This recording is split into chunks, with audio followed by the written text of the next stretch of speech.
सही भाई, बहुत बढ़िया भाई, शानदार भाई, जबरदस्त भाई, अच्छा भाई, अच्छा भाई, अच्छा भाई। अब क्या करें, अब क्या करें, अब क्या करें? देखो भाई, ये भाई, वो भाई, अच्छा। हमारे यहाँ का हवा शुद्ध है, डिवाइस यूज टू पानी मेजर शुद्ध और है, डिटेक्ट खाने स्मॉल को मिल रहा है। करंट। ठीक है भाई, इधर देखो, टॉर्सनल पेंडुलम। टॉर्सनल पेंडुलम याद करो, पुरानी कहानी जो रिवाइज करा रहा हूँ क्योंकि ये यूज में आएगा। याद करो टॉर्सनल पेंडुलम, ये रिवीजन है। ये टॉर्सनल पेंडुलम में क्या करते थे, याद करो भाई। अरे चलो भाई, जूते से लेके चश्मे तक हर कुछ स्पेशल होता है। बात करते हैं हाई ग्रेड अरे बुलेट प्रूफ वेस्ट कॉर्ड की, तो हाँ, टॉर्सनल में याद करो अपन इसको अगर ट्विस्ट करते थे इस डिस्क को, तो इसमें रीस्टोरिंग टॉर्क आता था जो होता था minus C theta. Theta is the angle of twist. अरे हाँ सर, और सी कहलाता था टॉर्सनल कांस्टेंट। तो जब भी आप किसी वायर को ऐसे पकड़ के माइनस के दिखाता है, टॉर्क माइनस से दिखाता है कि रीस्टोरिंग टॉर्क है, वापस वैसे लाना चाहता है, तो जितना ज्यादा घुमाओगे उतना वापस रीस्टोरिंग टॉर्क लगाएगा। ये बात याद रखनी है। अरे हाँ सर, याद रखेंगे, रिवीजन है ये, कोई बात नहीं, काम आएगा, इसलिए रिवाइज करा दिया दोबारा। ओके ठीक है सर, पुरानी कहानी टॉर्सनल वायर की। ठीक है भाई, क्लियर हो गया सर। ओके, अब क्या करें, देखो भाई, अमित शाह का नाम हमने शहंशाह इसलिए रखा आगे चलते हैं। देखो भाई, देखो भाई, देखो भाई, ये देखो डकैती की बात चल रहा है क्या। आ रहा अब देखो, ये अपन ने जो बनाया था वो तो restoring torque minus C theta. ठीक भाई, अच्छी बात। अब क्या करें, देखो ध्यान से, जब अपन करंट बहाते हैं, जब देख ये आगे अपना 2D वाला डायग्राम जो हमने बनाया था ना वैसे। हाँ सर, अगर तू ध्यान देख, ऐसा सेटअप है, मैंने अभी बनाया था वही डायग्राम है। अरे हाँ, तुम अगर बहुत ध्यान से देखो तो तुम्हें समझ आएगा करंट ऐसे बह रहा है। देखो तुम अगर बहुत ध्यान से देखो तो मैग्नेटिक मूवमेंट ऐसे है। अरे हाँ, तुम देखो तो मैग्नेटिक मूवमेंट ऐसे है, जबकि बी ऐसे है। अगर तुम इस सिचुएशन में देखो तो एम और बी में एंगल कितना है, 90। अरे हाँ सर, एम और बी में एंगल कितना है, 90। यस सर, तो मैं समझो बी इधर एम इधर, टॉर्क कैसे है, एम क्रॉस बी। क्या अपन एम ऐसे घूमना चाहेगा, क्या अपना लूप ऐसे घूमना चाहेगा, अरे हाँ सर, मैं इसका साइड व्यू बताऊं, देखते को थोड़ी सी और फील आएगी। देख साइड व्यू कैसे समझना, मतलब ऐसे नीचे से देखें, देखो सेकंड साइड व्यू, तो ऐसे बना सकते हैं हम। आप ऐसे मान लो कि मैग्नेटिक फील्ड ऐसे है, ठीक, और ये ऐसे अपना लूप, ये ऐसे और एम ऐसे, ये एम ऐसे है। अरे हाँ सर, तो एम क्रॉस बी नीचे से देखो ऐसे दिखेगा। हाँ बिल्कुल सही सर।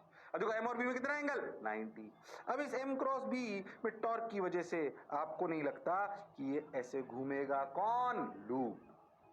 हाँ सर, घूमेगा तो सही। अब देख, अब इस टॉर्क की अगर अपन ऐसे करंट बहा दें, करंट बहाया और पहले अपना अपना जो वायर था वो ऐसे था कि अगर करंट बहाओगे तो एम परपेंडिकुलर टू बी आ जाएगा, ऐसे समझो आप। तो सोच के देखो, तो सोच के देखो कि एम और बी में एंगल 90, क्या एम घूमेगा बी टुवर्ड्स बी। अरे हाँ, मान लो ये घूमा। अच्छा सोचो, ये घूमा, कौन, लूप, मान लो एम ऐसे हो।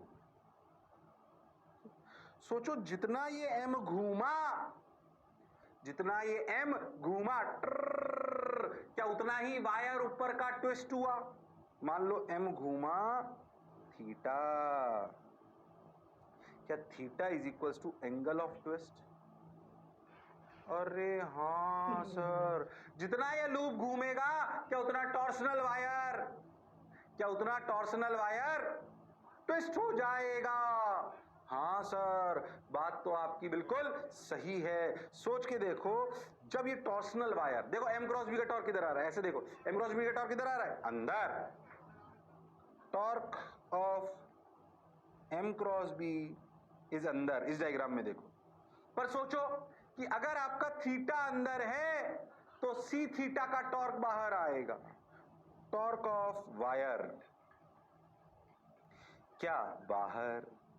अरे हाँ, सोचो ये सिलेंडर कहां पे इक्विलिब्रियम आएगा, निडल कहां आके रुकेगी, ऐसा समझो जो एम है ना वही निडल होती है, ऐसे ये कहां आके रुकेगी, जहां पर क्या एम क्रॉस बी का टॉर्क सी थीटा के टॉर्क के बराबर हो जाएगा। अरे हाँ सर, देखो अगर ये एंगल थीटा है तो इस एंगल को अपन अल्फा मान लेते हैं। अल्फा ऐसा समझो angle between M and B, at equilibrium. Okay. For this situation,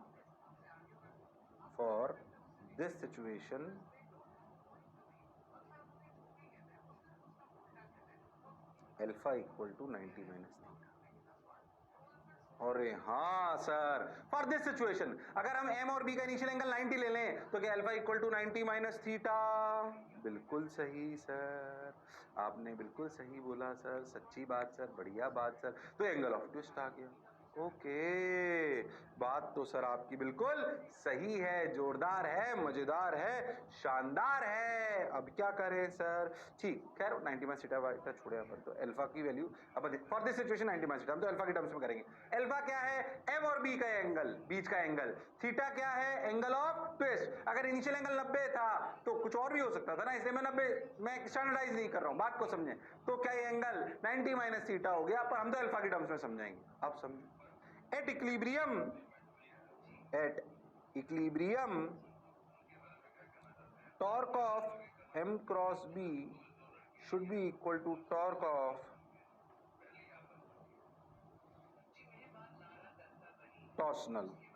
wire. अरे हाँ, मैग्नीट्यूड वाइज तो देखो m b sin alpha is the torque of mb. Is this instant क्या m और b के बीच का एंगल अल्फा है? हाँ सर, तो mb sin alpha equal to c theta. अरे हाँ, अच्छा m क्या है पहले बताओ। m अगर देखो, मान लो इसमें n टर्न्स हैं, कितने टर्न्स हैं? n। तो क्या m है i n a, n i a, n i a, n is the number of turns, I is the current, a is the area of the loop. अरे हाँ, एक loop का i है तो n का n i है। अरे हाँ, मतलब n टर्न्स लेके घूम के फिर अपन गए। अच्छा, तो mb sin alpha equal to c theta, mb sin alpha equal to c theta. सबने बोला ठीक, मैंने भी बोला ठीक। ओके, अब देखो m के लिए क्या लिखी गई? n i a b sin alpha equal to c theta. i की value I c theta by n a b sin alpha. ध्यान से देखो तो c by N A B, ये देखो आई आ गया। याद करो गैलोरीमीटर किस काम में आता था? करंट नाम लेके। देखो c पहले से पता होगा, वायर अपन ने बनाया है, अगर सेटअप को बनाया है तो n नंबर ऑफ टर्न्स अपने को पता होगा, एरिया अपने को पता होगा, b अपन लगाए अपने को पता होगा। सोचो प्रैक्टिकल सिचुएशन में क्या ये निडल कितना घूमी, ये थीटा अपन नाप सकते हैं। अरे हाँ, ध्यान से देखो तो theta and alpha can be calculated experimentally. अरे हाँ, बिल्कुल सही बात sir, can be calculated experimentally. अगर उनको एक्सपेरिमेंटली निकाल सकते हैं तो भैया फिर सी ए एन और ए और बी ये तो पहले से पता था, तो आई आ गया। अरे हाँ सर, ये तो आई आ गया सर, मजा आ गया सर ये तो। अरे हाँ सर, बढ़िया लग रहा है सर। पहले तो कहानी समझ आई क्या? बेसिक वर्किंग समझ आई क्या? मैं इसका एक छोटा सा, थोड़ा एग्जैक्टली ये नहीं होता, थोड़ा सा और रिफाइंड वर्जन होता है, पर पहले ये समझ में आना चाहिए। हम कुछ ऐसा सेटअप जनरेट करते हैं जिससे अल्फा वाली टर्म गायब हो जाती है, सिर्फ थीटा बच जाता है। तो कैसे करेंगे अभी समझ आ जाएगा, पहले इस कहानी को समझने का प्रयास करिए। अरे हाँ, that is how you calculate आई। याद करो आई जी, आई ऑफ गैल्वेनोमीटर। हाँ सर, याद आ रहा है सर, कोई शक वाली बात नहीं है सर। बोलो भाई, अरे सोच लो। हाँ सर, बिल्कुल सोच लिया सर, बढ़िया लग रहा है सर, शानदार लग रहा है सर, अच्छा लग रहा है सर। अब क्या करें? तो C theta by N A B sine alpha. सबने बोला ठीक, मैंने भी बोला ठीक। ओके, तो I equal to C theta N A B sine alpha.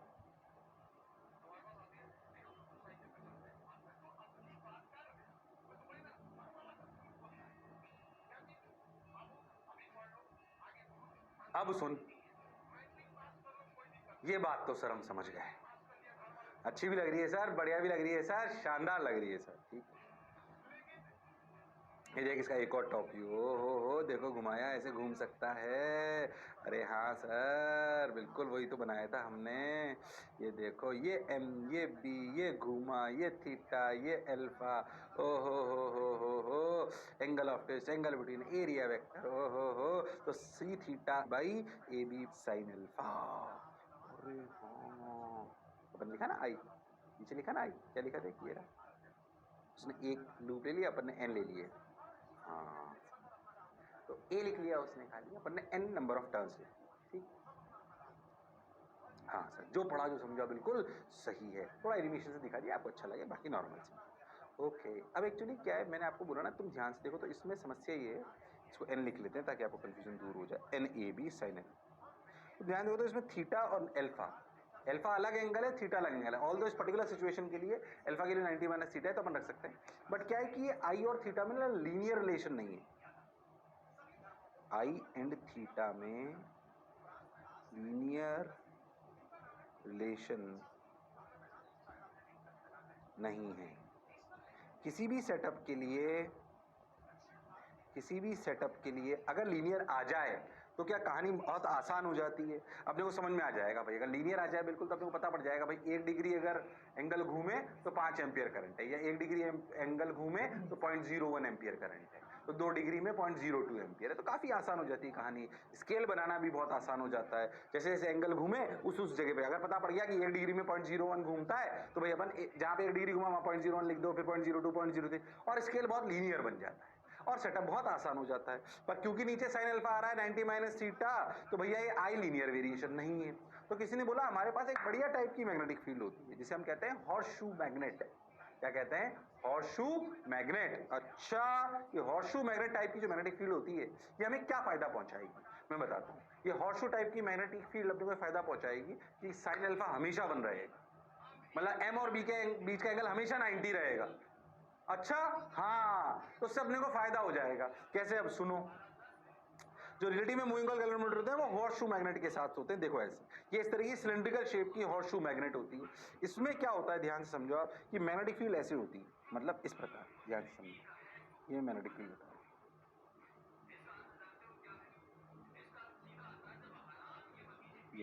ये होती है,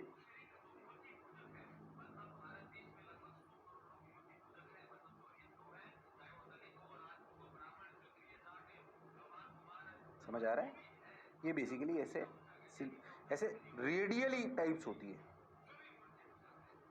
ऐसे टाइप्स होती है, radial types. Oh my God, अच्छा, अब बात समझ आई, कैसी होती है? Radial type. ओ हो, रेडियल टाइप मैग्नेटिक फील्ड होती है, ऐसे रेडियली आउट, ऐसे।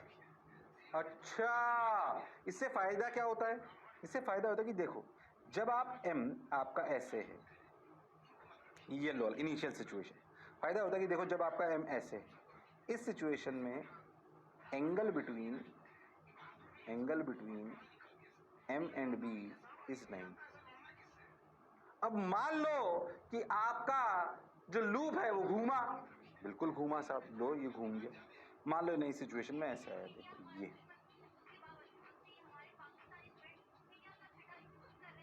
अब समझो, जब वो ऐसे आया, थोड़ा व्हाइट की बजाय दूसरे कलर से बनाता हूँ, ध्यान से। जब वो ऐसे आया, देखो,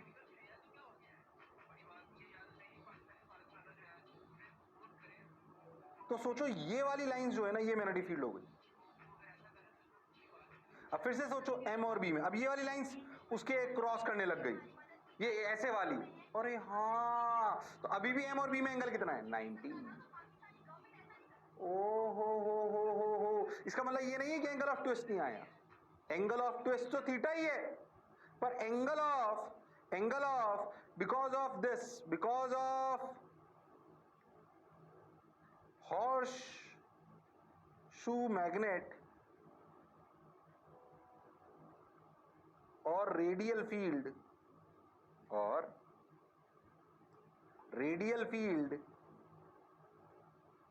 angle between M and B is always 90 degree. Therefore, sin alpha equal to 1. Therefore, MB equal to C theta, that is NIAB equal to C theta. क्या I equal to C NAB theta? अरे हाँ sir, क्या I और theta में linear relation आ गया? ध्यान से देखो, CN और AB is a constant for a particular setup, is a constant for a particular setup. अरे हाँ सर, तो I की वैल्यू आ गई कुछ constant K theta which is linear. इसीलिए मैं आपको कह रहा था, अब सोचो बढ़िया लीनियर आ गया. अब मान लो हमें पता पड़ा कि भैया जब निडल घूमती है 5 डिग्री तो भैया करंट आता है 0.1 एम्पियर. तो जब 5 डिग्री का मार्क है ना घूमने में, वहां 1 एम्पियर, 0.1 एम्पियर लिख दो. 10 डिग्री पे 0.2 लिख दो. 15 डिग्री पे 0.3 लिख दो. 20 डिग्री पे 0.4 लिख दो. अरे हाँ sir, that is how we will be able to calibrate scale. और जैसे ही स्केल कैलिब्रेट हुआ, कहानी करना बड़ी बात नहीं है. I बराबर K थीटा लीनियर. ओ हो, समझ आया? तो कैसे M और B का एंगल 90 हो गया हमेशा? रेडियल फील्ड की वजह से. किसकी वजह से? रेडियल फील्ड, या फिर अपन उसे बोल सकते हैं हॉर्स शू मैग्नेट्स इनको बोला जाता है. आपको याद रखना है, आपके लिए ये रिलेशन सबसे काम का है. जो भी लिखा है ना ये वाला, वो पुराना वाला तो फील्ड के लिए था, रियलिटी में ये यूज में लिया जाता है, ये वाला. ओ माय गॉड, बात तो सर आपकी बिल्कुल सही है. हाँ सर, अब समझ आया सर? अच्छा लग रहा है सर? अरे बोलो भाई, अरे सोचो भाई. तो मूविंग कॉइल गैल्वेनोमीटर की कहानी हमको समझ आई, अच्छी भी लगी, बढ़िया भी लगी, सुंदर भी लगी. Okay sir, got your point sir, बात समझ आई सर. चलो भाई, ये क्लियर, उतार लो इसको. बोलो वर्किंग समझ आई है? अब ये याद रखना है अपने को, पुरानी कहानी में सिर्फ वो फील कराया था. देख, M और B का एंगल अलग बात होती है, एंगल ऑफ ट्विस्ट अलग बात होती है. हमारा सेटअप ऐसे बना लेते हैं हम कि M और B के बीच का एंगल 90 हो जाता है, एंगल ऑफ ट्विस्ट तो वहीं का वहीं रहता है. ठीक सर, बहुत बढ़िया सर, शानदार सर, जबरदस्त सर, मजा आया sir. Okay sir, got your point sir. Shoe magnet, ये ओहो सीडी में, अच्छा वाह वाह. अब देखो, पहले तो क्या सेटअप की पूरी कहानी समझ आ गई अपने को? पूरी कहानी समझ आ गई क्या? अरे सोच लो. हाँ सर, बिल्कुल समझ आ गई, बढ़िया लग रही है सर, शानदार. अब एक्चुअली एक चीज किसी भी इंस्ट्रूमेंट की डिफाइन करी जाती है, जो इसकी भी अपन डिफाइन करते हैं, उसे अपन बोलते हैं सेंसिटिविटी. मतलब कितना ज्यादा सेंसिटिव है इंस्ट्रूमेंट. सेंसिटिव समझते ना? जैसे कई लोग, अरे यार बहुत सेंसिटिव है. बहुत सेंसिटिव मतलब कोई छोटी सी बात बोल दो तो भी बुरा लग जाता है, मतलब छोटी सी बात बोलते विचलित हो जाता है. अरे हाँ, अब सोचो, मूविंग कॉइल गैल्वेनोमीटर में सेंसिटिव कौन सा इंस्ट्रूमेंट हो? सोच के बोल. मैं आपसे पूछूं मैं आपसे एक बात पूछूं, कौन सा मूविंग कॉइल गैल्वेनोमीटर ज्यादा सेंसिटिव होगा? अगर तुम्हें सेंसिटिविटी का मतलब समझ में आता है, ये ऑप्शन,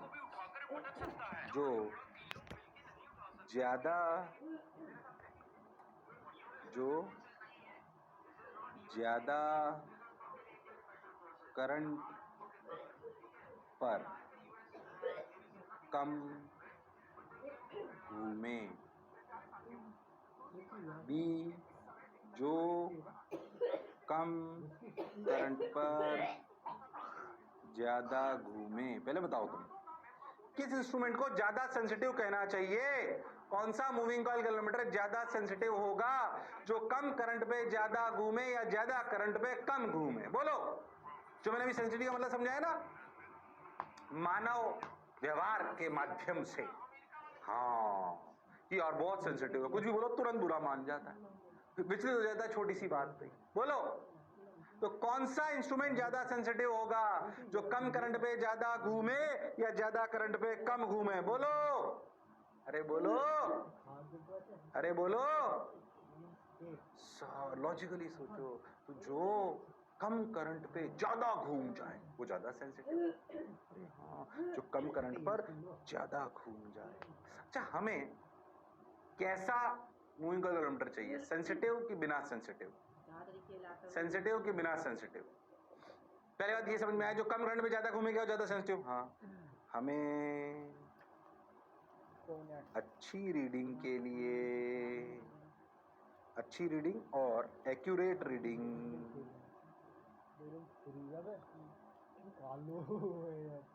के लिए ज्यादा सेंसिटिव एमसीजी चाहिए। एमसीजी मतलब मूविंग कॉइल कैलोमीटर। सोचो, ज्यादा सेंसिटिव होना चाहिए ना मूविंग कॉइल कैलोमीटर, तभी तो अच्छी रीडिंग ले पाओगे। पता लगा, ध्यान से देख, एक इंस्ट्रूमेंट है जो है ना 10 एम्पियर पे 1 डिग्री घूमता है। ओहो, 10 डिग्री पे, तो सोच 1 आध एम्पियर भागोगे तो कुछ होगा ही नहीं उसको। अरे हाँ सर, तो सोचो हम ज्यादा एक्यूरेट करंट कब नाप पाएंगे, जब हम कम करंट पे भी ज्यादा घूमेंगे, तभी तो हम एक्यूरेट रीडिंग ला पाएंगे। अरे हाँ, तो एक अच्छा एमसीजी वो है जो कम करंट पे ज्यादा घूमे, जो कम करंट पे ज्यादा घूमे। ओ हो। अब ध्यान से सोचो, बात तो सर आप बिल्कुल सही बोल रहे हो, जो कम करंट पे ज्यादा घूमे ऐसा एमसीजी हमें चाहिए होता है, तभी तो सेंसिटिव होगा, सेंसिटिव होगा तो ज्यादा घूमेगा, तो ज्यादा एक्यूरेट रीडिंग देगा, अपनी बात को ज्यादा अच्छे से बता पाएगा। अरे हाँ सर, बात तो सर आपकी सही लग रही है सर, अच्छा लग रहा है सर, बढ़िया लग रहा है सर, अच्छा लग रहा है, बढ़िया लग रहा है। तो ध्यान से, अब तो जरूर यहां से देख खुद ही, ध्यान समझना, ये तो हमने कर लिया। सुन, देखो, अगर सेंसिटिव ज्यादा होना है, सेंसिटिव ज्यादा होने के लिए के लिए क्या है, खुद तुम बताना एकदम। NAB लिखो इसको, N मतलब नंबर ऑफ टर्न्स, ठीक। सेंसिटिव ज्यादा, पहले तो क्या ज्यादा सेंसिटिव होना चाहिए, अच्छा है, अच्छा अगर एमसीजी लाना है, अरे हाँ, तो सेंसिटिव ज्यादा होने के लिए के क्या होना चाहिए, बड़ा कि छोटा, खुद बताओ। अगर इंस्ट्रूमेंट को ज्यादा सेंसिटिव होना है तो के बड़ा होना चाहिए कि छोटा, पहले बताओ ये। अच्छा, सेंसिटिव ज्यादा होगा तो ज्यादा एक्यूरेट रीडिंग आएगी, ये बात समझ में आती है। तो बताओ के क्या होगा, के क्या है basically, C by N A भी होगा आपकी बात, आई बराबर के थीटा, के बड़ा होना चाहिए कि छोटा होना चाहिए, बताओ बताओ, अरे बताओ। सेंसिटिव ज्यादा अगर होना है तो के बड़ा होना चाहिए कि छोटा, बोलो बोलो, ध्यान से।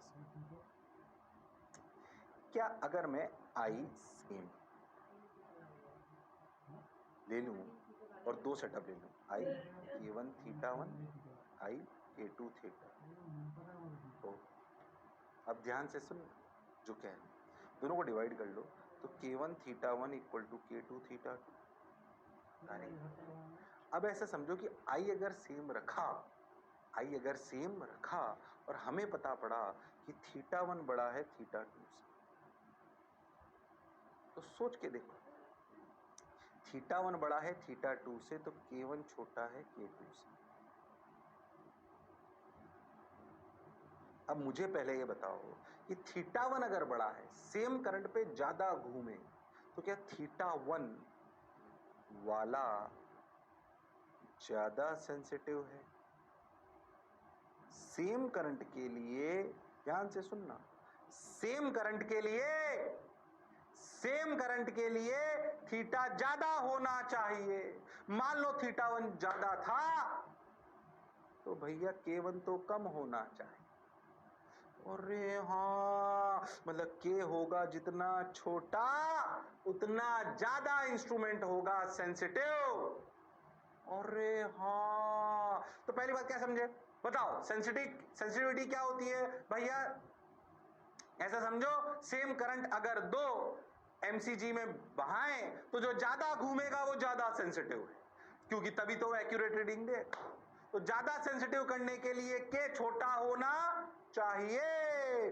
ओ हो। अब मैं तुमसे पूछूं ऐसे ही, बताना, तुम ही बताना, if we increase C, what happens to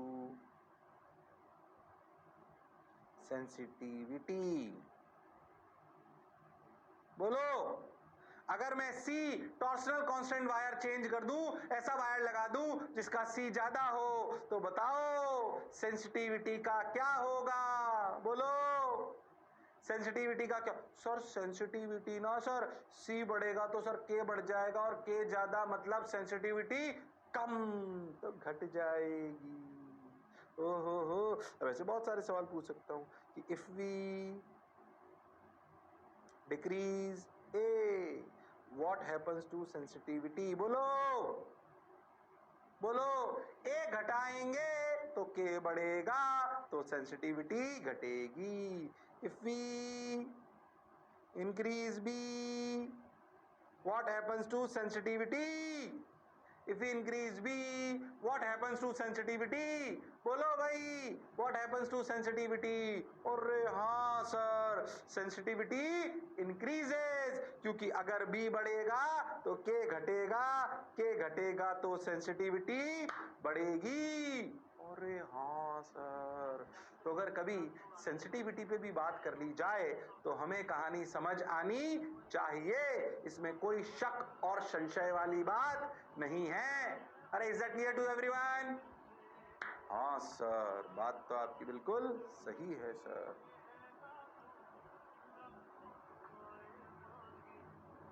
बहुत बढ़िया, बहुत सुंदर, बहुत मजा आया, वाह वाह, okay sir, got your point sir, बात समझ आई सर। अब क्या करें सर? कुछ मत करो, करते चलो, बढ़ते चलो, देखो रे भाई, वाह रे भाई, शानदार भाई।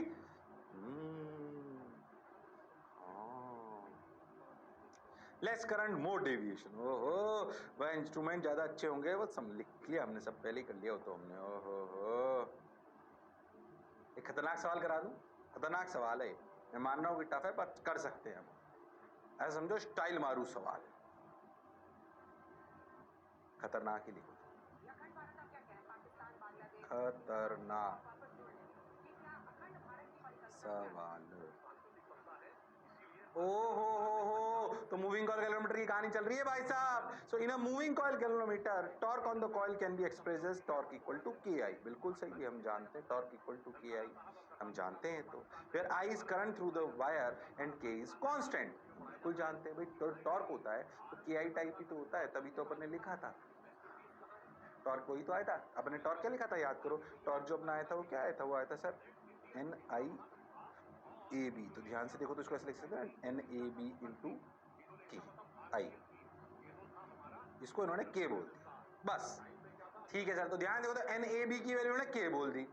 तो the coil can be expressed as torque equal to K I where I is current through the wire and K is a constant. The rectangular coil of the kilometer having number of turns n, a and moment of inertia I is placed in magnetic field B. Find k in terms of given parameter n I a b. ये तो वैसे ही आगे direct. अरे बोलो भाई, ये तो हम पहले से ही जानते हैं, एन ए बी, क्या के की टर्म्स एन ए बी आ गई?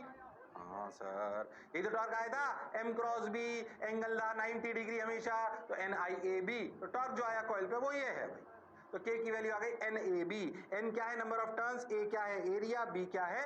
मैग्नेटिक फील्ड, आई तो वैसे ही साथ में है। ठीक भाई, बहुत बढ़िया। अच्छा, the torsional constant of the spring, if a spring current I naught produces a deflection of tau by 2 in the coil in reaching equilibrium position.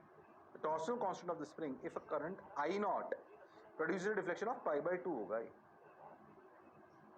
in the coil in reaching equilibrium position. अच्छा, okay, तो मान लो उसने बोला कि हमें pi by 2 angle घूमना पड़ा, तो कुछ नहीं, simple, N A B I equal to C pi by 2। हो, और आई की जगह कितना? आई नॉट, कि जब आई नॉट करंट बहाएंगे तो भैया पाई बाय 2 एंगल पे बैलेंस होगा, तो भैया एम क्रॉस बी का टॉर्क सी थीटा के बराबर होना चाहिए। जिसको बैकएंड वर्किंग पूरी पता थी उसके लिए कर पाना बड़ी बात नहीं थी। तो भैया सी की वैल्यू क्या आ गई? 2 N A B I nought by pi. अरे हाँ सर, चेक कर लें एक बार, अपन गलती तो नहीं कर रहे हो। ये देखो तो आया क्या, ये तो आ गया एन ए बी, बिल्कुल सही। दूसरा देखो, हो कितना लिखा, हो 2 NAB I not by pi. अरे हाँ सर, ये टाउ नहीं पाई बाई 2 है ना, कंफ्यूज नहीं। ओके ठीक है सर, ये तो समझ गया हम इसमें कौन सी। तो तीसरा पार्ट क्या है, ध्यान से देखो, ये तो आ गया 2 NAB I नॉट। तीसरा पार्ट इसका सबसे अच्छा। The maximum angle through which coil is deflected if charge q is passed through the coil almost instantaneously. ध्यान से समझ। हमने क्या करा इस सेटअप में, ignore the damping in mechanical oscillations का मतलब क्या है मैं आपको समझाता हूँ। Ignore the damping in mechanical oscillations का मतलब है कि अपन बेसिकली, इसका मतलब इतना है कि नो लॉस कंसीडर्ड। डैम्पिंग का मतलब होता है लॉसेस। ये डैम्पिंग की वजह से ही, सही बताऊं तो अभी मैं आगे इस पर कुछ बात बताऊंगा क्यों ऐसा बोला गया है। EMI पढ़ने के बाद आपको एक चीज़ और समझ में आएगी जिसे बोलते हैं डैम्पिंग, और वो कैसे करी जाएगी वो मैं आपको बाद बताऊं। अभी अपन कहानी को समझें। ठीक सर, बहुत बढ़िया, बहुत सुंदर, बहुत मजा आया बाबा। आप क्या करें। The maximum angle through which coil is deflected if charge q is passed through the coil almost instantaneously. इसका क्या मतलब है?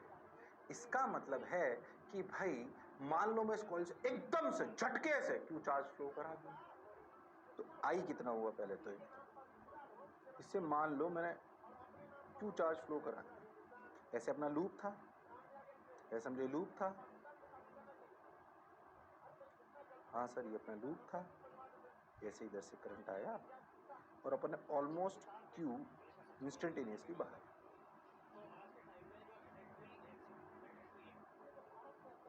ठीक, और ये अपना टॉर्शनल वायर है जो इस पे लटका हुआ। ठीक, ये रहा।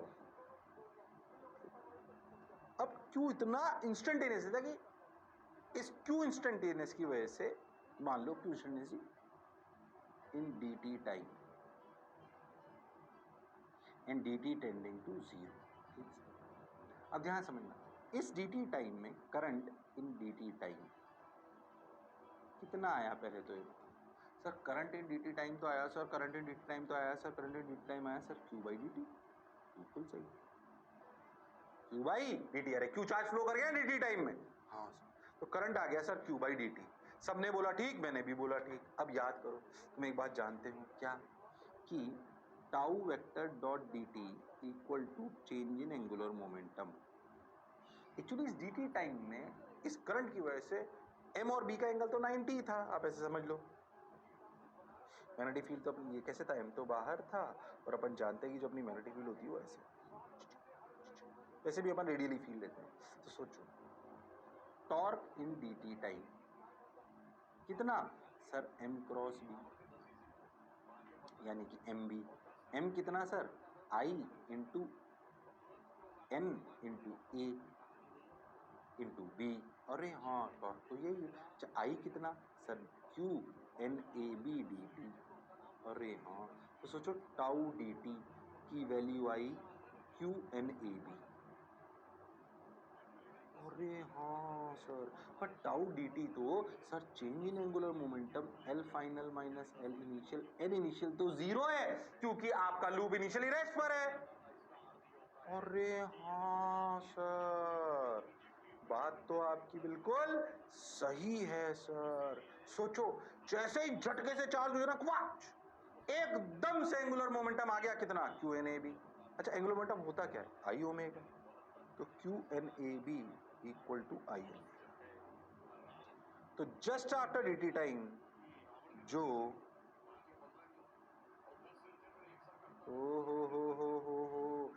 Just after D T time, just after ये ओमेगा हो गया। अभी लूप घूमा नहीं है, बस घूमने की शुरुआत करते ही जैसे ही चार्ज हुआ ओमेगा आ गई एकदम से, इतनी Q N A B omega. अब तो करंट गायब हो गया, अब तो करंट गायब हो गया टी टाइम बाद। जब करंट हो गया गायब तो ओमेगा तो आ गई। कैसे, ओमेगा की वजह से घूमेगा। अब करंट गायब हो गया तो एम क्रॉस वी भी गायब हो गया। After this loop will rotate due to omega but opposed by torsional wire. Oh, after this loop will rotate due to omega, but opposed by अब टॉर्शनल वायर से रोकेगा. तो जो इसकी इनिशियल एनर्जी थी हाफ आई ओमेगा स्क्वायर, क्या वो जब वापस ये टॉर्शनल वायर रोकेगा, इसको रोकेगा क्या? That will convert into torsional. अगर आपको नहीं पता है तो मैं आपको बता देता हूँ, इसलिए कह रहा हूँ ये पार्ट अच्छा था कि जब आप इसको थीटा घुमा देते हैं ना, टक टक टक टक टक टक टक ऐसे थीटा घुमा देते तो इसमें जो एनर्जी आ जाती है ना वो होती है half C theta square, restoring energy. तो इसको समझ सकता है किससे? स्प्रिंग से. हाफ के X square half C theta square. हो तो टॉर्शनल वायर अगर थीटा एंगल ट्विस्ट हो जाए तो उसके अंदर कितनी एनर्जी आ जाती है? Half C theta square. तो सोचो जब ये लूप एकदम से ओमेगा आ गया, उसकी वजह से घूमा, कहां पर जाके रुकेगा? जब half I omega square will convert into half C theta square. Half ने हाफ को मार दिया, ओमेगा की वैल्यू ये रख दी गई, I into omega square Q square N square A square B square by I square equal to C theta square. तो थीटा की वैल्यू आपके सामने आपको आती हुई नजर आ रही है. अरे हाँ सर, थीटा के लिए क्या आएगी? देखो, Q N A B by I under root of I by C. हाँ सर, वो तो वैल्यू तो आ गई, वो तो एक अलग बात है. फिर तो क्या कहानी समझ आई है? देखो ध्यान से देखो, तो इसमें दो तीन चीजें नहीं सिखाई, इसलिए मैंने सवाल किया. एंगुलर इंपल्स का अच्छा एग्जांपल है.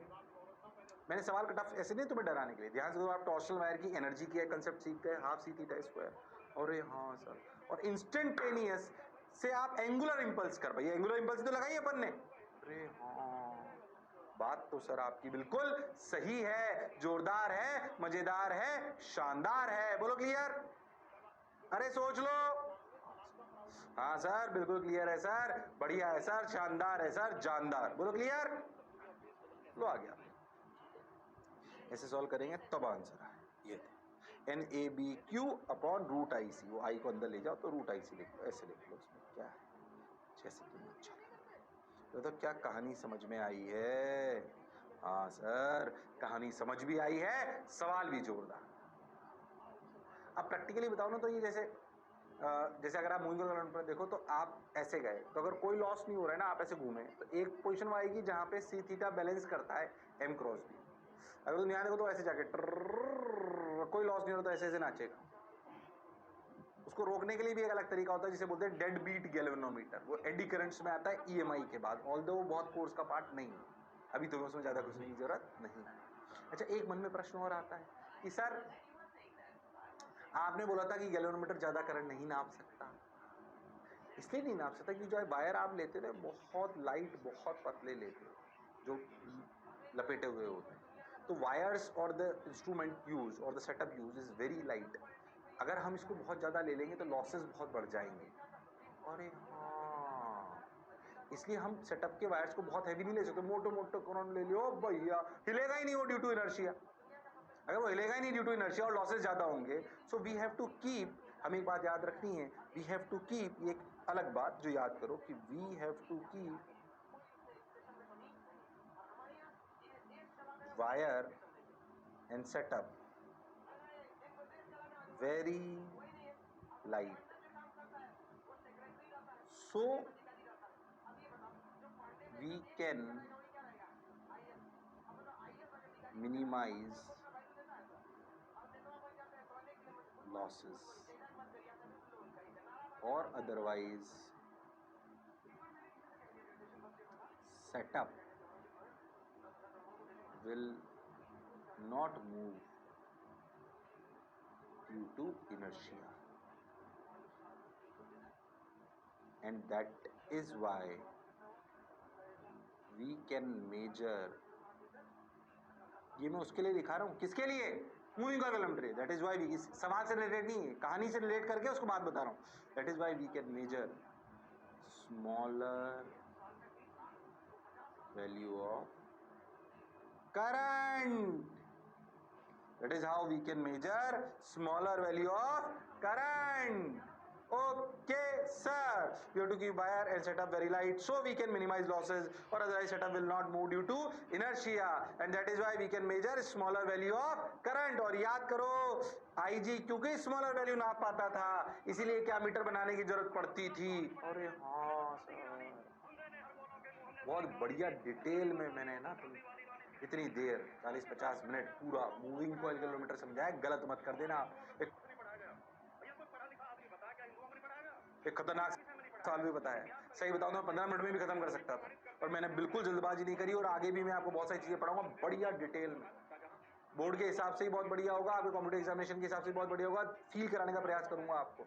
ऑल दो बहुत जल्दी जल्दी पढ़ाया जा सकता है, पर अपन जल्दबाजी नहीं करेंगे. इतनी बढ़िया तरीके से पूरा कोर्स खत्म करेंगे, मजा आ जाएगा अपने. बोलो क्लियर? अरे सोच लो. हाँ सर. अच्छा लग रहा है? हाँ सर.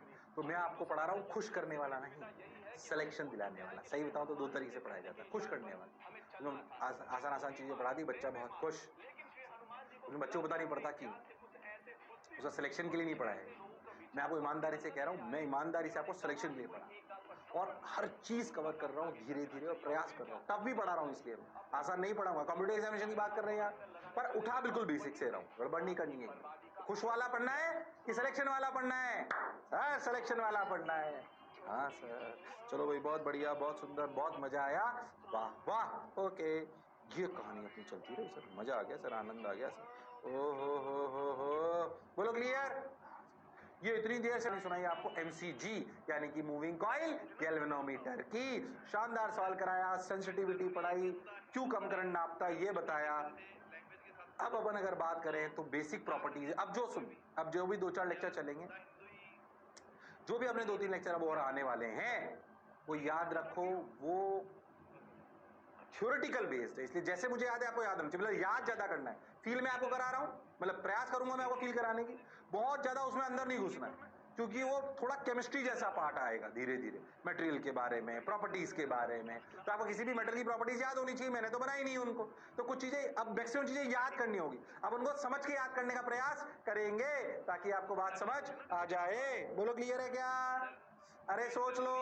हाँ सर, बिल्कुल याद रखेंगे. तो अब जितना भी पोर्शन चलेगा मैग्नेटिज्म में बिफोर स्टार्टिंग EMI, उसमें कैलकुलेशन है, कम प्रॉपर्टीज है, ज्यादा याद करने की बात होगी, ज्यादा.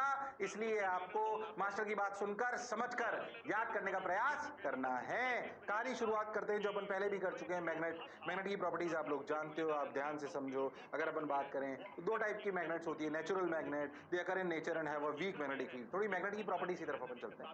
बेसिकली कुछ मटेरियल में, कुछ मतलब अपनी दुनिया में नेचुरल मैग्नेट्स है, मतलब मटेरियली मैग्नेट्स, ठीक है, जैसे लॉर्ड स्टोन्स. पर ये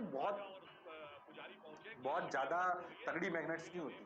मैग्नेट तो हम बाजार से खरीद के लाते, देखा तो हम बनाते हैं उन मैग्नेट्स को. कैसे बनाए हैं वो समय के साथ पता पड़ता है. हम आयरन को, इनको मैग्नेट बना में कन्वर्ट कर देते हैं परमानेंट. अच्छा, हाँ सर, ऐसा कर सकते हैं अपन. ठीक है भाई. पर ऐसा नहीं है कि हमारी दुनिया में नेचुरल मैग्नेट्स नहीं है, पर वो बहुत कोई ताकतवर नहीं होती है. Have weak magnetic field. They occur in nature and have weak magnetic field. और दूसरी हमारी जो मैग्नेट होती हैं, मैग्नेट के बारे में अपन पढ़ रहे हो, ध्यान से देखो. हो जो अपनी दूसरी मैग्नेट होती है आर्टिफिशियल मैग्नेट. कौन सी? Artificial magnet. They are man made and have stronger magnetic field. कई जनरली अपन ध्यान से देखोगे तो आपने मैग्नेट्स देखी होंगी, या तो रेक्टेंगुलर शेप की होती है, मतलब क्यूबॉइडल शेप की होती है, या सिलिंड्रिकल शेप की होती है. तो इन बातों को याद कर लो. उतारते चलो नोट्स आप, फटाफट फटाफट. नोट ज्यादा उतारने होंगे, रटना भी होगा. याद कर लो या दिमाग में रखो. याद कर लो क्या दिमाग में रखो, रटना क्या है. ठीक है ना. तो अपन दो टाइप के अपन मैग्नेट्स पे बात करी जा सकती है, नेचुरल मैग्नेट और आर्टिफिशियल मैग्नेट. ये कैसे बनती है आर्टिफिशियल मैग्नेट, धीरे धीरे आपको समझ में आएगा. बहुत ज्यादा तो आपको डिटेल में नहीं है, बट हाँ आपको समझ में पता पड़ जाएगा कि अगर हम ऐसे फेरोमैग्नेटिक मटेरियल पे, अगर अपन, ये क्या होता है फेरोमैग्नेटिक, आगे आएंगे, परेशान मत हो. धीरे धीरे मैग्नेटिक प्रॉपर्टीज ऑफ मैटर में अपन जाएंगे, तो उन पे जब हम मैग्नेटिक फील्ड लगा देते हैं तो वो अपने आप को मैग्नेट बना लेती है. अच्छा, okay sir, got your point sir. बात समझ आई सर. अब क्या करें सर? करते चलो, बढ़ते चलो, सुनो रे भाई, वाह रे भाई। देखो भाई, बार मैग्नेट अपन जानते हो, इसका मैग्नेटिक मूवमेंट आप जानते हो, it is made up of iron, steel और एनी अदर फेरोमैग्नेटिक सब्सटेंस और ferromagnetic composite that shows permanent magnetic properties. ये क्या है सर? ये फेरोमैग्नेटिक क्या होता है? बाद में आएगा, अभी लिख लो बस। अभी लिख लो ये फर्स्ट पॉइंट को, अभी लिख लो, अभी लिख लो। यह अब बाद में मतलब इसी में एक दो लेक्चर में बाद में पढ़ाया जाएगा। अभी लिख लीजिए ताकि जब तुम रिवाइज करो नोट्स को, बढ़िया नोट्स बनवा रहा हूं एकदम शानदार। नोट्स बनाते हो कि नहीं बनाते? गड़बड़ नहीं करनी है, नोट्स बनाने हैं भाई साहब, नोट्स में गड़बड़ नहीं करनी है। नोट्स से की शर्म तो नंबर आएंगे कम। Okay sir, so it is made up of iron, steel or any other ferromagnetic substance or ferromagnetic composite that shows permanent magnetic properties. Okay, हम जानते हैं मैग्नेट के दो पोल होते हैं, नॉर्थ पोल और south pole, which are situated near the ends. याद करो, मैंने एक ज्योमेट्रिकल लेंथ और मैग्नेटिक लेंथ बताई थी। वास्तविकता में जो मैग्नेटिक मूवमेंट होता है वो pole strength m into L magnetic होता है, पर एल मैग्नेटिक और एल ज्योमेट्रिक लगभग बराबर होती हैं, तो अपन इनको लगभग बराबर ले लेते हैं। ये बात अपन पहले भी कर चुके हैं। अरे हाँ सर, हम इसके लाइंस के डायग्राम भी जानते हैं। नॉर्थ से लाइंस बाहर आएंगी, साउथ में घुसेंगी, क्लोज लूप में एग्जिस्ट करेंगी, अंदर भी मैग्नेटिक फील्ड होगी, बाहर भी होगी। अंदर मैग्नेटिक फील्ड साउथ से नॉर्थ ट्रेवल करेगी, बाहर मैग्नेटिक फील्ड नॉर्थ से साउथ ट्रेवल करेगी। ये बातें हम जानते हैं। अरे यस और नो? ठीक सर, ये बात हम समझ गए। अब देखते चलो, प्रॉपर्टीज आती जा रही है simple. Properties of bar magnet. अपन छोटी छोटी अट्रैक्टिव प्रॉपर्टीज बता रहे हैं भाई, कि अगर ध्यान से समझना एक बात, कि अगर मैग्नेट में अपन जानते हैं कि दो मैग्नेट है, तो नॉर्थ नॉर्थ या साउथ साउथ अगर रखो तो रिपल्शन, और नॉर्थ साउथ पास रख दो तो अट्रैक्शन। पर तुम ये भी जानते हो कि अगर हम मैग्नेट के पास में मैग्नेट को लोहे पे चिपका दो, आयरन कॉपर, क्या चिपक जाता है? क्या अट्रैक्ट कर लेता है लोहे को? और हाँ, आयरन जो अपना नॉर्मल आयरन है वो तो मैग्नेट नहीं है। आयरन को ऐसे पास रखो तो थोड़ी ही चिपकेगा, पर आयरन मैग्नेट रखो तो चिपक जाएगा। मतलब आयरन, और पता है कैसी बात है, तुम ऐसा समझो, मैं याद करो, जैसे याद करो एक कहानी सुनाई थी कि अगर एक प्लस क्यू चार्ज रखें और इसके पास में एक कंडक्टर रख दें, याद करो न्यूट्रल कंडक्टर, कुछ याद है? अरे हाँ, तो याद कर, एक कहानी सुनाई थी तेरे को कि प्लस क्यू चार्ज जैसे न्यूट्रल कंडक्टर पर यहाँ पर माइनस माइनस माइनस आ जाता है, इंड्यूस्ड, और यहाँ पे प्लस प्लस प्लस। इसी वजह से इनमें क्या होने लगता है? अट्रैक्शन। अरे हाँ सर, जबकि ये तो न्यूट्रल था। ऐसे ही आयरन तो न्यूट्रल है, वो मैग्नेटिक फील्ड थोड़ी हो है उसमें थोड़ी मैग्नेटिक प्रॉपर्टीज हैं, नहीं। बट अगर मैग्नेट के पास में उसमें ले आओ तो उसमें कुछ इंड्यूस होता है और उसमें प्यार अपने आप आ जाता है। अच्छा, दुश्मनी नहीं होगी। याद करो, एक बात बताई थी कि repulsion is the true test of electrification. अरे हाँ, यहाँ पे भी वही बात। अगर आप क्या मैग्नेट एक दूसरे को रिपल कर सकती है? अगर आप नॉर्थ नॉर्थ एक तरफ रख दो तो रिपल करेंगे। मैग्नेट से तो खेले होंगे। अरे हाँ, देखो, अगर ऐसे नॉर्थ नॉर्थ पास लाओगे तो मैग्नेट आपको ऐसे चिपकाने नहीं देती एक दूसरे को। अरे हाँ सर, ऐसा होता है सर, बिल्कुल सही बोल रहे हो सर आप। हाँ, पर अगर नॉर्थ साउथ हो तो प्रेम हो जाता है। पर अगर आप एक मैग्नेट और आयरन है तो अपने आप वो आयरन फीलिंग्स या जो भी कील व्हील जो भी है वो अपने आप उसमें चिपक जाती है। बात तो आपकी बिल्कुल सही है। तो अट्रैक्शन कब होगा? एक मैग्नेट और ऐसे जो ये मटेरियल होते हैं, आयरन कॉपर, ओ जिनमें ऐसा इंड्यूस हो सकता है, उसमें ऐसा होता है। ओहो, तो magnet can attract small pieces of magnetic substance like iron, steel, cobalt, nickel. The attraction is maximum at poles. कहां पे सबसे ज्यादा अट्रैक्शन होता है? ध्यान से देखना, मैग्नेट के बीच में नहीं चिपकता आयरन को उड़ा के। अगर आप ऐसे मैग्नेट रख दो और बहुत सारे उसके आसपास छोटे छोटे पार्टिकल रख दो आयरन के, तो उसके आयरन के जो पार्टिकल्स है वो चिपक जाएंगे, और वो देखना पोल्स के पास ज्यादा चिपकेंगे। तो अपने को याद रखना है, तो प्रॉपर्टी है बेसिकली ये अट्रैक्टिव प्रॉपर्टी। अरे हाँ सर, ये देखा है तुमने, नॉर्मल सी बिहेवियर है, पर याद करते चलो। अरे हाँ सर, तो लिखते चलो रटते चलो, लिखते चलो रटते चलो। कुछ फिजिकली महसूस करी होगी, आज घर पे मैग्नेट है तो मैग्नेट से कर करके देखना। अरे हाँ सर, करके देख सकते हैं सर, ये तो इसमें कोई खास बात नहीं, तो ज्यादा टाइम पास नहीं करते हैं। सिमिलर टू दिस, ये मैंने एनालॉगी दी है। ओ हो सर, बात तो आपकी बिल्कुल सही है, जोरदार है, मजेदार है, शानदार है, जबरदस्त है। ठीक सर, समझ गए सर? अच्छा लग रहा है सर? लो भाई चिपक गया, ओहो पोल्स के पास ज्यादा चिपकी। लो भाई और प्रॉपर्टीज पढ़ते चलते हैं।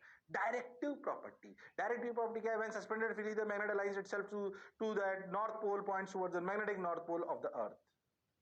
अभी इतना याद रखो, डायरेक्टिव प्रॉपर्टी आपने अर्थ मैग्नेटिज्म नहीं पढ़ी, ये पढ़ाऊंगा मैं आपको।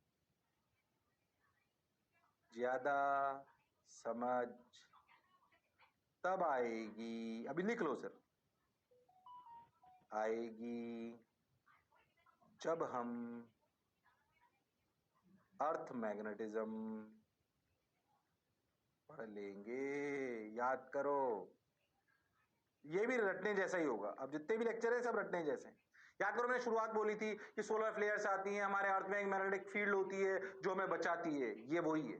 तो अर्थ की मैग्नेटिक फील्ड है, अरे हाँ, वो कैसे होती है, क्या होती है, उस पर चर्चा अपन करेंगे। और सही बताऊं तो कहां से आई कोई दुनिया में नहीं जानता। हम क्या है हमारे अर्थ के पास, उसको पढ़ने का प्रयास करेंगे। Okay sir, got your point sir, बात समझ आई सर। अब क्या करें सर, कुछ मत करो, सुनते चलो। देखो रे भाई, इसने ये बोला, लॉजिकल भी है कि अगर मेरे को एक बात बताओ कि मान लो अर्थ की मैग्नेटिक फील्ड ऐसे बी अर्थ, अर्थ मैग्नेटिक फील्ड जनरेट करती है, बस तुम तो ये समझ लो। अगर मैं किसी भी मैग्नेट को ऐसे रख दूं, तुम्हें खुद को समझ में आएगा, ये नॉर्थ ये साउथ, क्या ये अपने आप को अलाइन करना चाहेगी? इस पे टॉर्क लगेगा एम क्रॉस बी। अरे हाँ, एम कैसे होता है, साउथ से नॉर्थ। तुम ध्यान से देखो तो this is equal to what, ऐसे एम ऐसे B. Every magnetic movement tries to align themselves along the magnetic field. अरे हाँ, अरे तो मैग्नेट भी तो मैग्नेटिक मूवमेंट ही है। अरे हाँ, क्या every magnetic movement tries to align in the direction of magnetic field? Yes, so magnet also tries to do that. तो अगर आप मैग्नेट को ऐसे ऐसे एक पतला सा वायर लो और मैग्नेट लटका दो, जैसे मैग्नेटिक नीडल होती है, मैग्नेटिक कंपास, और रे हाँ सर, वो वहीं से तो आता है। तो अगर आप एक पतला सा वायर लो, उसमें मैग्नेट लटका लो, तो मैग्नेट अपने आप ऐसे, मान लीजिए मैंने यहाँ से पतला सा वायर लिया और मैग्नेट, ये मैग्नेट है मान लो, ऐसे लटका दिया। अब मान लो कि ऐसे ये अलाइन होंगे, मान लो ऐसे, तो आप समझ गए कि मैग्नेटिक फील्ड अर्थ की वजह से इधर है, क्योंकि उसने अपने आप को अलाइन कर लिया। अरे हाँ, तो when suspended freely the magnetic aligns itself to that the northern pole points towards the magnetic north pole of the earth। हो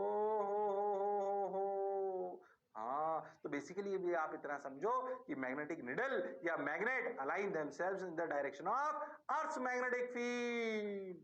ओके सर, बात तो आपकी बिल्कुल सही है सर, शानदार है सर, जबरदस्त है सर, पक्का सर, पक्की बात। छोटी छोटी बातें मैग्नेट के बारे में, ये बातें आप जानते भी हो, महसूस भी करिए, पर फिर भी एक बार आपको रिवाइज करा रहे हैं। लिखते चलो, बढ़ते चलो। ओके, ये देखो अलाइन कर लिया उसने, ये ऐसे मतलब अर्थ मैग्नेटिक फील्ड ऐसे। बात तो सर आपकी सही। चलो और देखो, like poles repel and like poles attract, ये आप जानते हो, इसमें क्या बताऊं, उठा लो फटाफट। Like poles repel and like poles attract, ऐसे नॉर्थ ऐसे नॉर्थ, ऐसे साउथ ऐसे साउथ, दुश्मनी, नॉर्थ साउथ प्यार। अरे हाँ सर, तो अपोजिट अट्रैक्ट्स, बात खत्म। सबने बोला ठीक, मैंने भी बोला ठीक, वाह वाह, मजा आ गया सर। तो like poles repel and like poles attract, got your point sir, बिल्कुल बढ़िया सर, शानदार सर, जबरदस्त सर, वाह वाह sir. Coulomb's law in magnetism, ध्यान समझो, ज्यादा क्या बात क्लियर है एकदम। अब कूलम्स लॉ कोई मैग्नेटिज्म के लिए होता नहीं है, एनालॉगी बनाई गई है कि कैसे सिमिलर होता है, कैसे मैं आपको बताता हूँ, ध्यान समझना, ध्यान समझो। ऐसा समझो कि मान लो ये आपकी पोल है ऐसे, ठीक है। अगर अपन ध्यान से देखें तो ध्यान समझो, अरे रुक जा भाई, मैं ही लिखाता हूँ इधर से, खुद ही लिख देगा, पूरा ही गायब हो रहा है। मैं पूरा लिखता हूँ, ध्यान समझो। पहले तुम्हें एक बात समझो कि अगर एक चार्ज Q तो इससे, और ये भी चार्ज Q है, तो इन ये Q1 Q2 है, तो इनके बीच में फोर्स कितना होता है, K Q1 Q2 by R। बिल्कुल सेम टाइप की बात, बिल्कुल सेम टाइप की बात, ध्यान से समझना। अगर हम दो पोल्स ले ले M1 और M2, एक बात याद रखना, अकेले पोल्स वैसे एग्जिस्ट नहीं करते। कभी भी ऐसा नहीं होगा कि नॉर्थ पोल अकेला एग्जिस्ट कर दिया है कि ये नॉर्थ पोल, ऐसे एग्जिस्ट नहीं करते। पोल्स ऑलवेज एग्जिस्ट इन, मतलब कॉम्प्लीमेंट्स ईच अदर, नॉर्थ और साउथ एक साथ एग्जिस्ट। मान लो कि दो पोल हैं, M1 और M2, M1 और M2 दो पोल्स हैं, तो इनके बीच में अब मान लो कि ये दोनों पोल नॉर्थ और साउथ है, तो अट्रैक्शन हो गया, नॉर्थ नॉर्थ तो रिपल्शन हो गया, तो इनके बीच में फोर्स जो होगा वो इसी तरीके का होगा। कैसा? M1 M2 Q1 Q2 जगह रख दिया M2, नीचे आएगा R स्क्वायर, ओ हो, और K की जगह आएगा म्यू नॉट बाई 4। अच्छा, ये ऐसे समझो, आप ऐसे लिखो, बोलो क्लियर है क्या? Mu naught by 4। अच्छा, के की जगह क्या रख देंगे? Mu naught by 4 pi, replace के बाई म्यू नॉट बाई 4 पाई, बाकी सब कुछ सेम चले। अच्छा, ये याद रखना है आप, इस तरीके आपने एक्सपेरिमेंटली वेरीफाई कर ली ये बात, तो आपको एनालॉजी दे दी कि भैया देखो कूलम्बिक में जैसा होता है ना वैसा यहाँ पे भी होता है, कूलम्बिक में जैसा होता है वैसा यहाँ पे भी होता है, तो आपको कहानी समझ आ जाए। अच्छी बात सर, बढ़िया बात सर, अच्छा लग रहा है सर। लो भाई, तो वही कहानी इसने सुनाई है, ध्यान से देखो कि अगर नॉर्थ और साउथ दो अपन ने ले लिए, प्लस M1 माइनस M2 जो भी लिया, कूलम्बिक फोर्स अपना, और ये देखो ध्यान से, ये हो बोले तो mu nought by 4 pi M1 M2 by R square. तो ये जो लिखा आ रहा है ना स्लाइड पे, इसको आप थोड़ा छोटा करके फटाफट लिख लो। ये कूलम 1917 है, इसका क्या लेना दे रहा है, फालतू टाइम पास में। ठीक, हाँ, तो जो फोर्स है वो उसी तरीके का होता है। द फोर्स ऑफ अट्रैक्शन और repulsion between two magnetic poles is generally proportional to the product of their pole strength. Force of attraction और repulsion is generally proportional to the square of their distance. ये basically आप बस ये लिख लो जो मैंने अभी आपको दिखाया, ये Q1 ये Q2, तो इसमें फोर्स कितना है भाई? K Q1 Q2 by R square. बिल्कुल इसी तरीके का अगर दो पोल है M1 और M2 की लैंग्वेज लिखने की जरूरत नहीं, उनके बीच का फोर्स ये है, एनालॉजी समझ में आ जाएगी। K को रिप्लेस करना है हमेशा किससे? Q1 Q2 को रिप्लेस करा M1 M2 से। M1 M2 मैग्नेटिक मूवमेंट नहीं है, पोल स्ट्रेंथ है, कंफ्यूज मत हो ना। M1 M2 क्या है? Pole strength. हाँ सर, M1 M2 क्या है? पोल स्ट्रेंथ, वो मैग्नेटिक मूवमेंट नहीं है। तो और K को इससे रिप्लेस कर ले, म्यू नॉट बाय 4 बाय, और म्यू नॉट क्या होता है? परमिएबिलिटी ऑफ फ्री स्पेस, ये तो बात अपन जानते हैं, और ये पोल स्ट्रेंथ। तो ऐसे कहानी मत लिखो, बस ये लिख लो आप, तो याद रखना है इसको कि अच्छा ऐसे फॉर्मूला काम करता है। इसी से एक बात और समझ लो, जैसे मान लो कि ये कोई पोल है अकेला, जैसे एक चार्ज क्यू है, पहले बताओ इससे r दूरी पर अगर मैं पूछूं कि इलेक्ट्रिक फील्ड क्या है, तो आप क्या लिखते थे? के क्यू बाई आर स्क्वायर। ऐसे ही अगर एक अकेला पोल है तो सोचो उससे जो मैग्नेटिक फील्ड होगी वो क्या होगी? अगर प्लस है तो देखो मैग्नेटिक फील्ड होगी, के को रिप्लेस करें म्यू नॉट बाई 4 पाई से इनटू क्यू की जगह m बाई आर स्क्वायर। ऐसे भी आप समझ सकते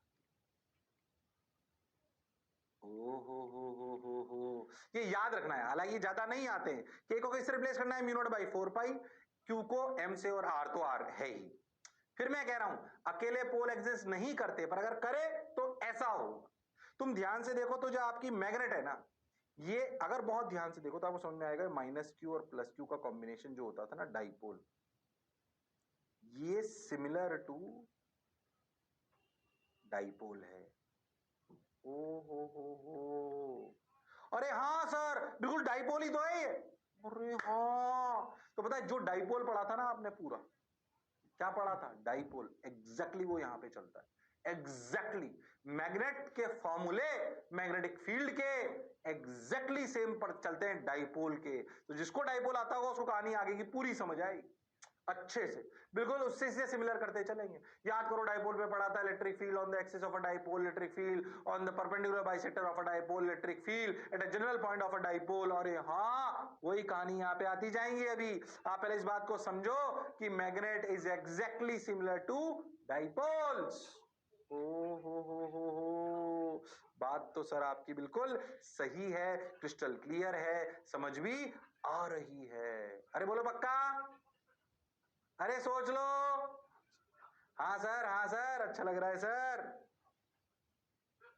अब magnetic poles exist in pair, जो मैंने अभी ये बोला। Difference between electrostatics and magnetism is that in electrostatics an isolated charge exist, where is magnetism an isolated pole और मोनोपोल डज नॉट एग्जिस्ट। इसे उतार लो,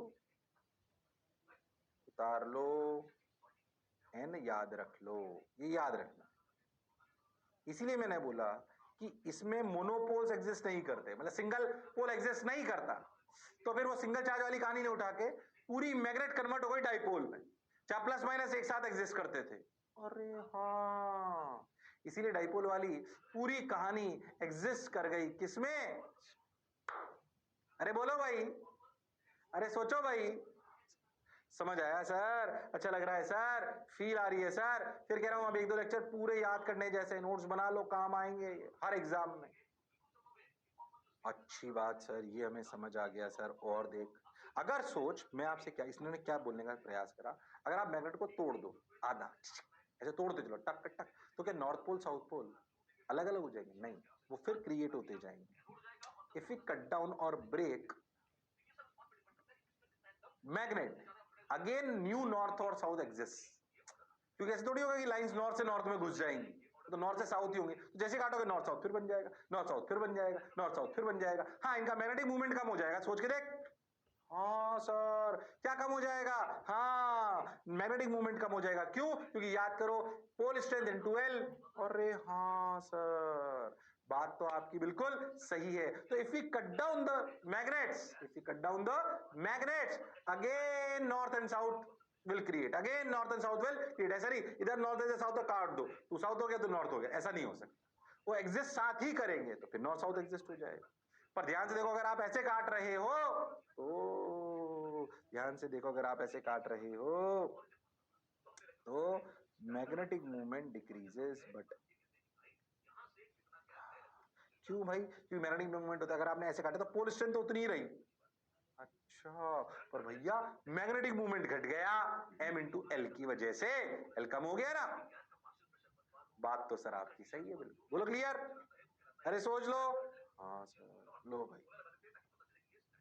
और देख, इंडक्टिव प्रॉपर्टी का क्या मतलब, ध्यान से समझना, जो मैंने आपको बिल्कुल शुरुआत में बताई थी कि अगर आप मैग्नेट के पास में आयरन रॉड रख दो, क्या वो अट्रैक्ट कर जाएगा? अरे हाँ, तो उसमें इंड्यूस्ड मैग्नेटिज्म आएगा, यानी कि ये इसमें पार्शियल, यहां पर क्या बना लेगा, ध्यान समझना, यहाँ पे बना लेगा पार्शियल नॉर्थ और यहाँ बना लेगा पार्शियल साउथ, पर ये बराबर नहीं होगा, अलग उसके होंगे।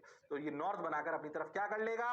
Attract. Oh. So when a piece of substance such as soft iron, steel, cobalt, nickel, etc. is placed near a bar magnet, it एक बार भैया, ये मैंने पूरी स्लाइड्स पूरे नोट से बनवाई हैं, जो अपने नोट्स हम इतने सालों से पढ़ाते हैं, इसे उतारते चलो, याद करते चलो। तो इंडक्टिव प्रॉपर्टी जो मैंने पहले ही बताई थी कि अट्रैक्ट कर लेती हैं, वो ही अपनी इंडक्टिव प्रॉपर्टी कहलाती है। तो अट्रैक्शन अगर दो चीजों में हो, मटेरियल में, तो दोनों मैग्नेट हो ऐसा जरूरी नहीं है, दोनों मैग्नेट हो ऐसा जरूरी नहीं है। हाँ सर, बात तो आपकी बिल्कुल सही है, एक मैग्नेट एक न्यूट्रल भी हो सकता है। पर सोचो, अगर दोनों मटेरियल में रिपल्शन हो रहा है, तो भैया दोनों पक्का मैग्नेट है।